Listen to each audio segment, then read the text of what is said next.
السلام علیکم ناظرین، آج ہم آپ کے سامنے بہت ہی ضروری اور آج کی موجودہ صورتحال پر بات کرنے جا رہے ہیں۔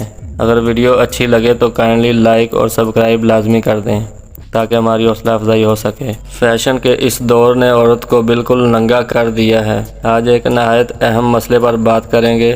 مجھے پتہ ہے بہت سی عیاش اور بگڑی ہوئی اولادیں میری پوسٹ کو دیکھ کر سکرول ڈاؤن کر دیں گی۔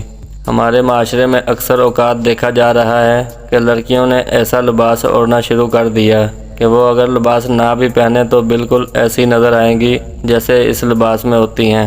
مطلب اور لباس ہے کیا؟ ٹائٹ جینز، شارٹ قمیض اور گلے اتنے کھلے جیسے گدھے کو سوٹ پہنانا ہو، اور دوپٹہ ختم ہوتا جا رہا ہے۔ اپنی زینت کی چیزیں سب کو دکھائی جا رہی ہیں۔ میرا سوال ہے ایسی سب لڑکیوں سے، کیا آپ ایسا گھٹیا لباس پہن کر غیر مردوں کو یہ دکھانا چاہتی ہیں کہ یہ دیکھو ہمارے جسم میں یہاں ہوس نما گوشت ہے اور یہاں پر یہ کچھ ہے؟ اور سب سے بڑا گنہگار ہے وہ سب ماں باپ اور بھائی جن کی جوان بہنیں ایسا لباس پہن رہی ہیں جس سے ان کا جسم صاف ظاہر ہوتا ہے، اور یہ بات کل قیامت کے دن معلوم ہوگی جب اللہ تعالیٰ کے حضور اکیلے جانا ہوگا۔ لڑکیوں، کیا تمہیں ڈر نہیں لگتا جب اکیلی اللہ تعالیٰ کے سامنے حاضر ہوں گی؟ کیا جواب دوں گی اپنی آج کی بے حیائی فحاشی کا؟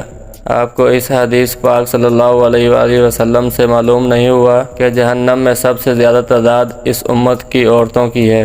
قرآن کریم کے مطابق بھی اللہ تعالیٰ کا یہی حکم ہے کہ مومن عورتوں کو چاہیے کہ مکمل اچھا لباس پہنیں اور اپنی زینت کی چیزیں کسی پر ظاہر مت کریں۔ آپ اللہ تعالیٰ کی مان رہے ہیں، نہ پیارے نبی حضرت محمد صلی اللہ علیہ وآلہ وسلم کی مان رہے ہیں، بلکہ اکر کر گناہ کر رہے ہیں۔ فخریہ ہو کر فیشن ہوتا، فیشن کی دور میں ایک عورت کو عورت نے ہی ننگا کر کے کھڑا کر دیا۔ آج شیطان کی مان رہی ہو، کل شیطان کے ساتھ جہنم کی برکتی ہوئی آگ میں بھی دیکھ لینا۔ بڑا سخت ترین عذاب ہے ایسی عورتوں کے لیے جو خود بے حیائی فحاشی کو پھیلانے کی دن رات کوشش کرتی ہیں اور اس سے اور لوگوں کو گنہگار کرتی ہیں۔ آخر میں ایک بات، جس کو یقین ہے کہ اس نے مرنا ہے، قبر کی سخت اندھیری رات دیکھنی ہے، قیامت کے دن اللہ پاک کا سامنا اکیلے کرنا ہے، وہ آج ہی توبہ کرے اور ہمیشہ کی اچھی زندگی کو آج کی 2 دن کی جھوٹی مکار زندگی کے بدلے چھوڑ نہ دے۔